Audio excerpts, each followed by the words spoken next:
কবর বা কবরস্থানের সামনে করে মুনাজাত করা শিরিক কেন বুঝিয়ে বলবেন?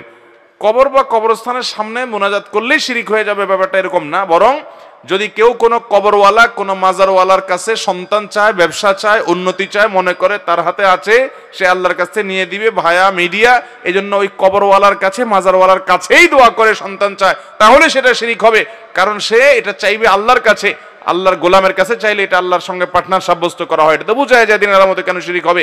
আর শিরিক সবচেয়ে বড় অপরাধ, আল্লাহ তাআলা মাফ করবেন না তওবা ছাড়া মারা গেলে।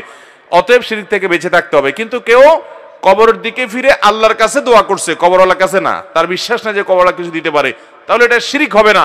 কিন্তু এটা এই দোয়ার পদ্ধতিটা গলত এবং ত্রুটিপূর্ণ, এটা দোয়ার পদ্ধতি নয়, বরং দোয়া কবরের দিকে ফিরে করার কিছু নাই। কারণ কবরের দিকে দোয়া করলে সে দোয়া কবুল হবে এমন কোনো গ্যারান্টি হাদিসে বলা, যেদিকেই ফিরে দোয়া করবেন সে দোয়া আল্লাহর কাছে নিবেদন হতে পারে। কিন্তু কবরের দিকে বিশেষভাবে ফেরার কোনো বৈশিষ্ট্য যেহেতু নাই, আপনি কেন ওই দিক ফিরে দোয়া করবেন, সেটা ভুল।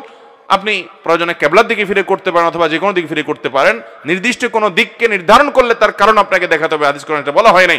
অতএব কবরের দিকে ফিরে, যদিও সে কবরে শায়িত লোকটা কোনো আল্লাহর নেককার বান্দাও হন, তারপরে তার দিকে ফিরেই দোয়া করলে দোয়ার ফজিলত আছে, এরকম কোনো কথা কোরআন হাদিসে কোথাও সাহাবীরা নবী সাল্লাল্লাহু আলাইহি সাল্লামের কবরে এসে দোয়া করছেন কবরের দিকে ফিরে, বা খোলাফায়ে রাশিদের কবরের কাছে গিয়ে অন্য সাহাবীরা কবর করে দোয়া করেছেন, এরকম কোনো হাদিস পাওয়া বিধায় দোয়া হবে আল্লাহর কাছে, কোন কবরওয়ালার কাছে।